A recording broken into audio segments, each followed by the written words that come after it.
Mar. Sí, a mí el primer estudio de la Federación Española de Enfermedades Raras es demoledor. Hablan de que desde que se padecen los primeros síntomas, desde que aparecen los primeros síntomas hasta el diagnóstico pueden pasar 10 años, 5 o 10 años, dependiendo de los casos, o que la mitad de los pacientes se siente insatisfecho con la atención médica recibida.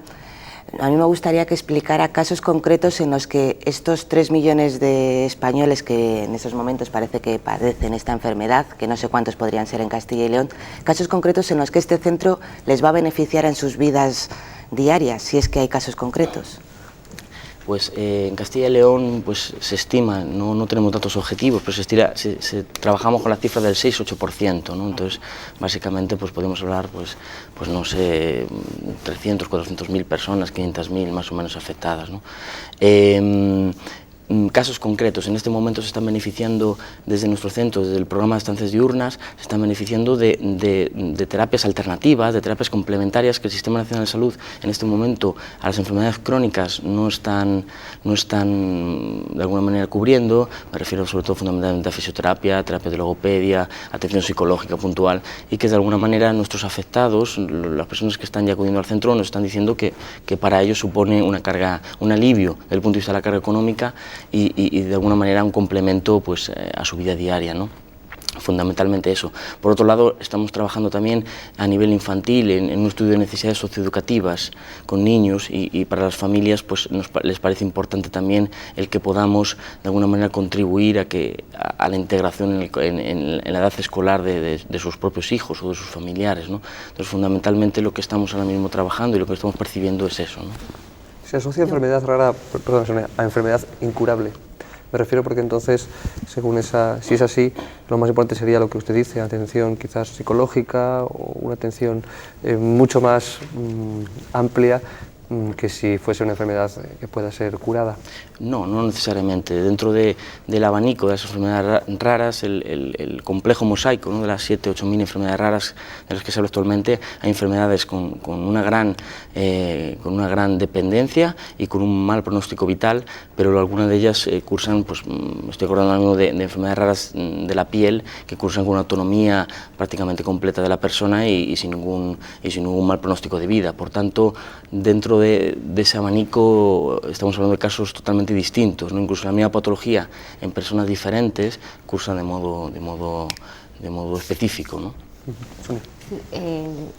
Haciendo un poco alusión también a esta pregunta, efectivamente, en las enfermedades raras hay casos muy graves y otros, pues, como el síndrome de la piel, que no sé si se refiere al Ehlers-Danlos, puede ser, que es una de las patologías.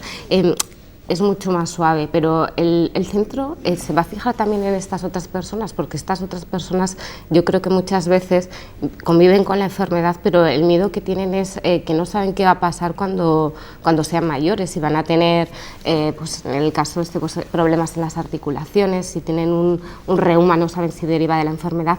¿Ahí también se va a incidir o solamente por el carácter asistencial del centro se van a fijar más en los casos más graves? No, nosotros de hecho estamos teniendo ya casos de enfermedades de la piel, ictiosis laminares. Es decir, nosotros nos parece que el centro debe ser un centro generalista y debe abarcar la especificidad de las enfermedades raras, y por tanto cualquier ciudadano que cumpla los requisitos de la orden ministerial al que hacían mención, en el que básicamente consistía en ser beneficiario del Sistema Nacional de la Seguridad Social y padecer un diagnóstico de una enfermedad rara o sospecha diagnóstica, entendemos que tiene cabida, ¿no? Es verdad que los servicios trataremos de priorizarlos en función de la casuística de cada una de las necesidades, pero entendemos que los servicios deben ser para todo el mundo, ¿no? Y luego otra cosa, se ha aprobado la Estrategia Nacional de Salud un poco. ¿Aquí qué papel van a jugar las comunidades autónomas? Porque al final son ellas las que gestionan los recursos sanitarios. Bueno, pues un papel fundamental. En ese sentido, desde la Estrategia Nacional, el pasado martes, la propia ministra de Sanidad y Política Social lo presentó en el seno del Ministerio de Sanidad y se empezaron a formar grupos de trabajo, formaron en concreto 5 grupos de trabajo, donde están una amplia representación de todas las comunidades autónomas a nivel nacional, de las 17 autonomías, para poder desarrollar y ejecutar, como bien dice, a nivel presupuestario y a nivel propiamente dicho de las transferencias, por ejemplo, en materia de sanidad, los cometidos de la propia estrategia, ¿no? En este momento los grupos que se crearon fue un primer grupo de clasificación y codificación. Estamos dando vueltas si las enfermedades raras, esa lista que ahora mismo casi todos los países utilizamos, que suele ser la base de datos francesa, Orphanet, pues debe variarse o no. Por otro lado, estamos valorando si debemos codificar las enfermedades raras de alguna otra manera, es decir, en este momento estamos utilizando la CIE 9, la CIE 10, podemos también utilizar la CIF, la Clasificación Internacional de Funcionamiento, estamos dándole vueltas. En un segundo grupo se está hablando de necesidades diagnósticas y terapéuticas de las enfermedades raras. El tercer grupo nos parece importante valorar los productos de apoyo para aquellas personas que lo necesiten, productos de apoyo, ayudas técnicas. Un cuarto grupo de buenas prácticas.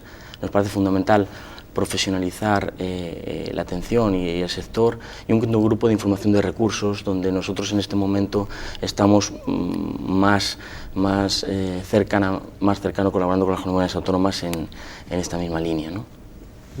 Toño.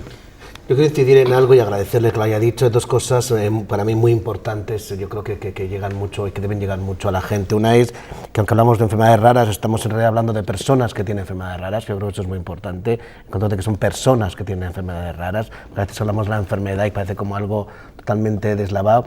Y también muy importante, creo que es una labor que están ustedes realizando, es que ninguna enfermedad, sea rara o no sea rara, debe ser estigmatizada, es decir, ninguna enfermedad, sea la que sea, o por el nombre que tenga, o por lo que apareje, o por lo que lleve, debe ser estigmatizada. Por eso quiero agradecerle toda la labor que están ustedes realizando. Sí, bueno, en principio el estudio que hacía antes alusión también hablaba de que el 31% de los pacientes, es un estudio, o sea, habla de que los médicos no reciben una buena atención, no reciben una buena atención de los médicos. ¿Cree que en España los personal sanitario está preparado para atender estas enfermedades raras que van llegando a las consultas? Bueno, pues como en todo, me consta que hay excelentes profesionales y parece que ahora las enfermedades raras pues es un auge, ¿no? Y se empieza a hablar de ellas. Sin embargo, desde hace ya más de una década en España hay profesionales y entidades que están trabajando muy bien, ¿no? en este campo. Es verdad que a nivel general yo comparto esa misma opinión que hace el estudio en serio y la Fundación y la propia Federación de Enfermedades Raras, en el que de modo generalista no se atiende adecuadamente y no se conoce adecuadamente, no se trabaja la información, la comunicación de la mejor forma posible con las propias personas que tienen una enfermedad poco frecuente o minoritaria, ¿no? Desde nuestro punto de vista estamos ya trabajando, y en el marco de la Estrategia Nacional de Enfermedades Raras, con la Sociedad de Médicos de Familia, de Medicina Familiar y Comunitaria, para de alguna manera bueno, pues tener iniciativas y acercar las enfermedades raras a la puerta de atención primaria del Sistema Nacional de Salud, que consideramos que en muchos casos es la puerta de entrada a posteriores recursos, ¿no? Por tanto, sí que comparto la opinión de que quedan cosas por hacer, pero ratifico que no es cierto que sea general, sino que hay muchas personas que conocen perfectamente y son grandes profesionales y que llevan trabajando muchos años en este campo, ¿no? Y al hilo de lo que decía mi compañero, del estigma que sufren muchas de estas personas por tener enfermedades que para el resto de la gente que no las tiene les resulta extrañas, ¿por qué vía se debería trabajar para que estas personas estuvieran de alguna manera normalizadas dentro de la sociedad? ¿Mediante campañas? ¿Mediante sí. qué se le ocurre? Estamos trabajando ahora mismo con FEDER, estamos ya cerrando una planificación para el año que viene, entonces queremos hacer mesas de diálogos en las distintas comunidades autónomas para llevar las enfermedades raras a las distintas autonomías. Tenemos un proyecto de llevar cuentos infantiles a 300 colegios a nivel nacional, de alguna manera por llevar de la misma manera las enfermedades raras a la población infantil y sensibilizar también al colectivo de profesores. Queremos sobre todo pues, el mes de febrero, que por primera vez en España este año, el 28 de febrero, fue el Día Mundial de las Enfermedades Raras. En febrero del 2010 queremos durante todo el mes pues realizar actividades por todo el territorio español, junto con FEDER, junto con otro tipo de entidades, asociaciones particulares, incluso colectivos de pacientes aislados, para poder de alguna manera hacer campañas de difusión y sensibilización que trabajen esto justamente, ¿no? Yo creo que es la herramienta para poder paliar esa discriminación social, esa falta de equidad de derechos, ese rechazo social que hoy por hoy todavía me consta que existe, ¿no? Yo creo, momentos, por dar una idea más, yo presidí la Asociación Española de Lucha contra la Epilepsia. Yo creo que muchas veces lo mejor es ver a un enfermo. Muchas veces te planteabas cuando ibas a enseñar en colegios, o sea, lo que es la epilepsia, cómo se debe tratar, a educadores, el ver a un enfermo epiléptico, el ver muchas veces a unos tipos de enfermos cómo son, qué vida llevan, a cualquier tipo de enfermo, eso hace que se quite el estigma muchas veces de la enfermedad, el que ves detrás de la enfermedad a la persona. Sí, realmente me parece una magnífica idea y de hecho pues, bueno, la tendremos en cuenta y nos parece fundamental. Nuestro posicionamiento es estar cerca de las personas con enfermedades raras y sus familias y por tanto acogeremos como un agrado esa idea, ¿no? Del mismo modo, pues me consta que la Federación de Enfermedades Raras tiene iniciativas como pues, el telemaratón, que tiene previsto en este momento hacer, y luego pues, contar también con personajes públicos, como fue ocasión el año pasado, Fernando Torres, Juan y Medio, Isabel Gemio, que de alguna manera ayuden a ser altavoz, ¿no? de las enfermedades raras, ¿no? Nosotros tenemos claro que si desde el punto de vista público pues, no acaban de verse las enfermedades raras, nosotros tenemos que hacer que las enfermedades raras lleguen a la sociedad. Hablamos del estigma de quienes sufren esta enfermedad, pero ¿qué drama es el que atraviesa las familias? ¿Las familias de qué manera les afecta y por qué les atienden ustedes de una manera concreta? Bueno, hace poquito estuvo en el centro una familia con un niño, con Rubén, afectado por una leucodistrofia. A mí la familia me decía, una leucodistrofia, un problema neurológico. Es que no somos de la especialidad, nos suena, es un poco... Cursa con pues, falta de mielina en las neuronas y por lo tanto los impulsos eléctricos se transmiten de manera mucho más lenta y cursa con distintos problemas, ¿no? Motores, neurológicos, etcétera, ¿no?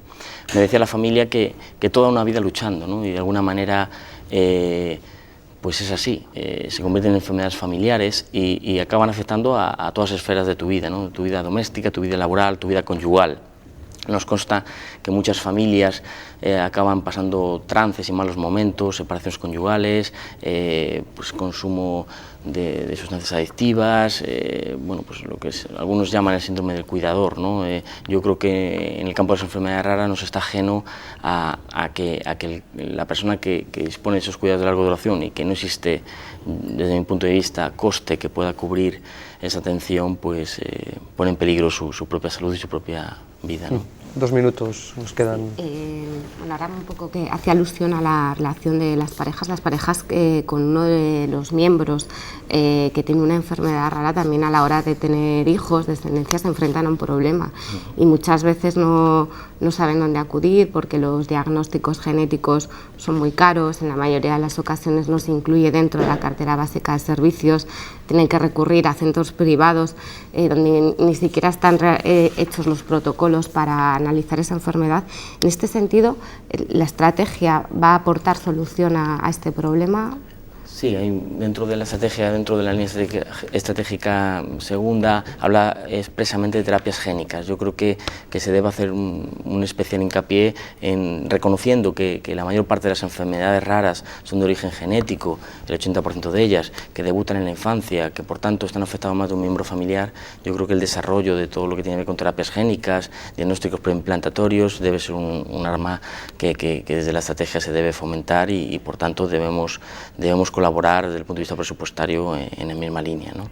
El último minuto. Uno de los problemas a los que se enfrentan también este tipo de personas es que muchas veces no tienen el grado de discapacidad que merecen o que ellos consideran que merecen, lo ha apuntado antes usted. ¿Cree que cómo debería articularse para que esas personas se sientan tratadas como deben serlo?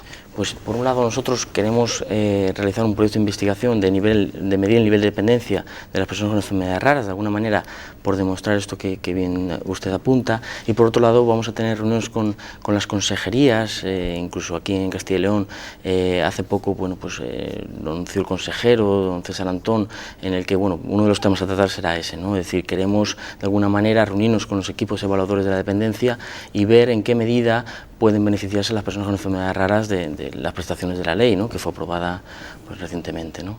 Pues son las 9:30 ya. Hemos agotado el tiempo de esa entrevista que ha sido verdaderamente muy fructífera. Yo le agradezco, Miguel Ángel Ruiz, haber estado aquí con nosotros en la tertulia Primera Hora. Muchísimas gracias a ustedes por la oportunidad de difundir las enfermedades raras. Muchas gracias también a vosotros, Sonia, Toño y Mar, por esta tertulia. Nosotros nos vamos, pero no se olviden que mañana a las 8:30 tienen otra cita.